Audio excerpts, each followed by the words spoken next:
Okay, so today we're going to be reading just the first part of Drum Dream Girl, or I'm going to be reading it to you, and then you're going to look at the rest of the poem um, and be working with it as well. Okay, so this is Drum Dream Girl by Margarita Engel.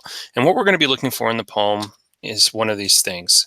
So we're just looking for any words that stand out to you, what meaning they have. You might see imagery, which are words that connect to the five senses: taste, touch, see, hear, or smell. You might see repetition, words that are repeated, right? You might see alliteration, the repetition of sounds throughout a line or stanza, or any word choice that stands out to you, like anything, just word choice. That works too. Okay.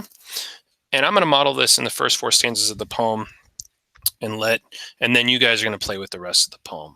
So, this is the beginning of the poem Drum Dream Girl. On an island of music in a city of drum beats, the drum dream girl dreamed of pounding tall conga drums, tapping small bongo drums, and boom, boom, booming with long, loud sticks on big, round, silvery, moon-bright timbales. But everyone on the island of music in the city of drum beats believed that only boys should play drums, so the drum dream girl had to keep dreaming quiet, secret drum beat dreams. Okay, and here is a picture of these are congas, these are bongos, and this is the timbales. So just different kinds of drums that are using. I know they're mentioned here. That's why I added it. All right, so here's what I noticed in the beginning. Island of music in a city of drum beats. Those are some really nice details. They're really figurative language. It's metaphors, but what it does is it shows how important music and drums are to the people of the city, right? If they're calling it an island of music or a city of drum beats, we know that these are really important aspects to them, that the music and drums are really important to these people. We also have Drum Dream Girl dreamed. That's alliteration, right? The D sound is the dr sound is repeated over and over again, and that's to give the poem a drum-like beat, the dr, dr, dr, dr, dr kind of beat. The next thing we have is the imagery, so we can really picture these drums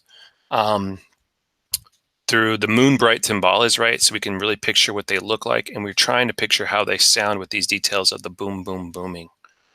And then we have a repetition. So on the island of music in the city of drum beats, that's up here at the very beginning, and it happens again in the third stanza, right?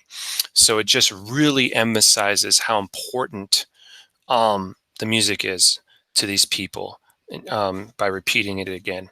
And also it kind of imitates the way music repeats itself, right? The beat can be repeated throughout, or most songs have choruses that are sung over and over again. So it also mimics the way music works. But that's a little bit extra. It's okay if I was like, what?